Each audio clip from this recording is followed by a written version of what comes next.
सुप्रभात गोरखपुर। आप सुन रहे हैं आपका अपना गो गोरखपुर रेडियो और मैं हूं काव्या।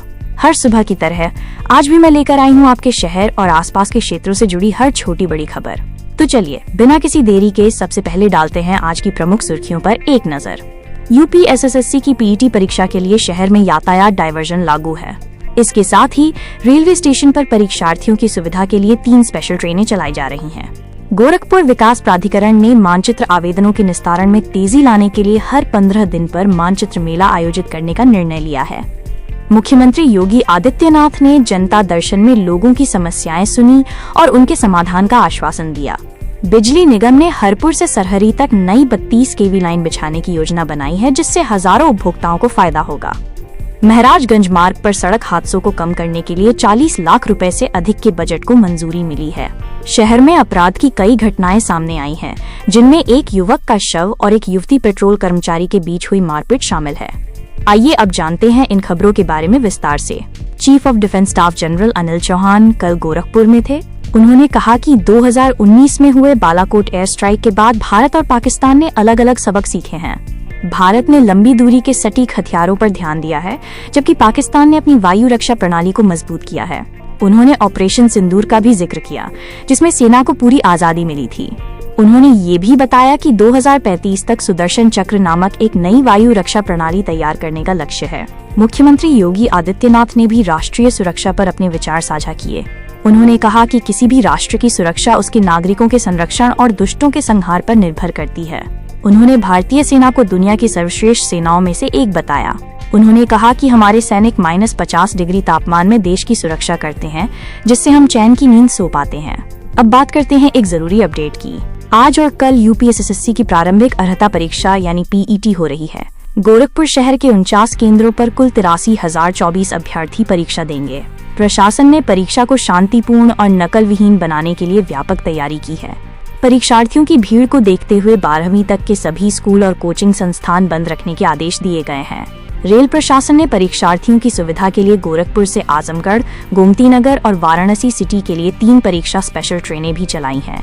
अब बात करते हैं शासन प्रशासन से जुड़ी खबरों की। गोरखपुर विकास प्राधिकरण यानी जीडीए में एक बड़ी पहल की गई है।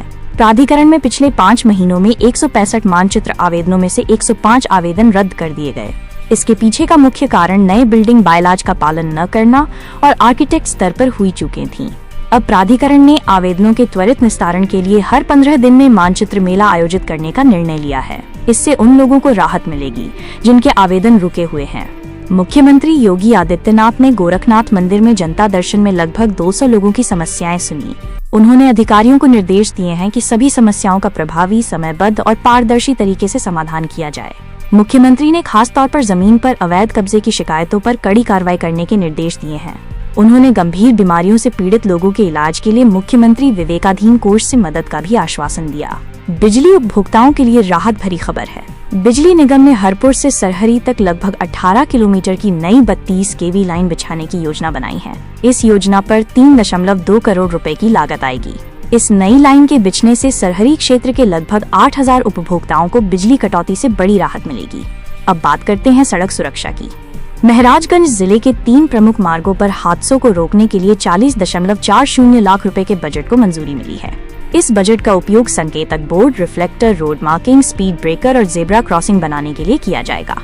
ये पहल निश्चित रूप से सड़क हादसों को कम करने में मदद करेगी। एक और अच्छी खबर, गोरखपुर नगर निगम ने ट्रांसपोर्ट नगर के महेवा में एक आधुनिक शॉपिंग कॉम्प्लेक्स और को-वर्किंग स्पेस का निर्माण शुरू कर दिया है। लगभग 27 करोड़ रुपए की लागत से बनने वाला ये 5 मंजिला कॉम्प्लेक्स जुलाई 2026 तक तैयार हो जाएगा। ये परियोजना नगर निगम की आय बढ़ाने के साथ साथ युवाओं को स्वरोजगार के लिए भी प्रोत्साहित करेगी। गोरखपुर के जिला महिला अस्पताल में एक नई सुविधा शुरू हुई है। यहाँ 10 बेड का संचारी रोग वार्ड शुरू किया गया है। इस वार्ड में संक्रमण से पीड़ित गर्भवती महिलाओं को तुरंत इलाज मिल सकेगा। ये पहल मानसून में मलेरिया, डेंगू, टाइफाइड जैसे संक्रमणों से पीड़ित गर्भवती महिलाओं के लिए बहुत फायदेमंद होगी। दीनदयाल उपाध्याय गोरखपुर विश्वविद्यालय यानी डीडीयू को राष्ट्रीय संस्थागत रैंकिंग फ्रेमवर्क, जिसे हम NIRF रैंकिंग भी कहते हैं, में देश के टॉप 100 राज्य विश्वविद्यालयों में शामिल किया गया है।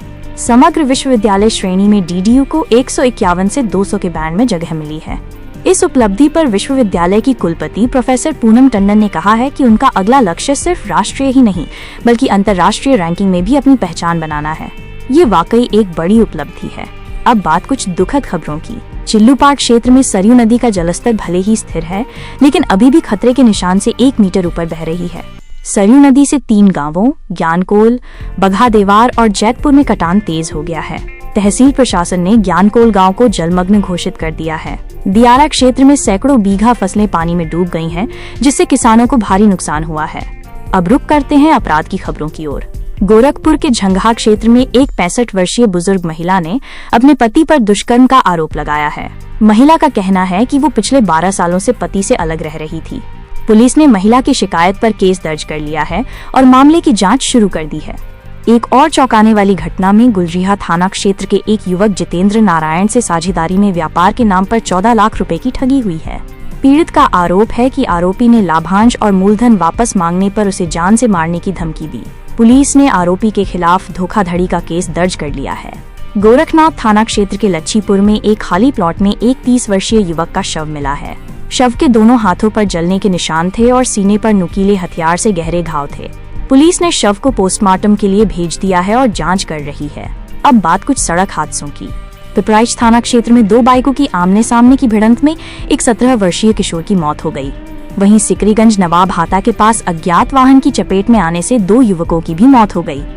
रामगढ़ताल थाना क्षेत्र के एक पेट्रोल पंप पर बिना हेलमेट आई एक युवती और पंप कर्मचारी के बीच मारपीट का एक वीडियो सोशल मीडिया पर वायरल हो गया है। पंप कर्मचारी की शिकायत पर पुलिस ने युवती के खिलाफ केस दर्ज कर लिया है और उसकी तलाश कर रही है। तो आज के लिए बस इतना ही। कल सुबह फिर मिलेंगे कुछ नई खबरों के साथ। तब तक के लिए अपना ध्यान रखिए और सुरक्षित रहिए। नमस्कार।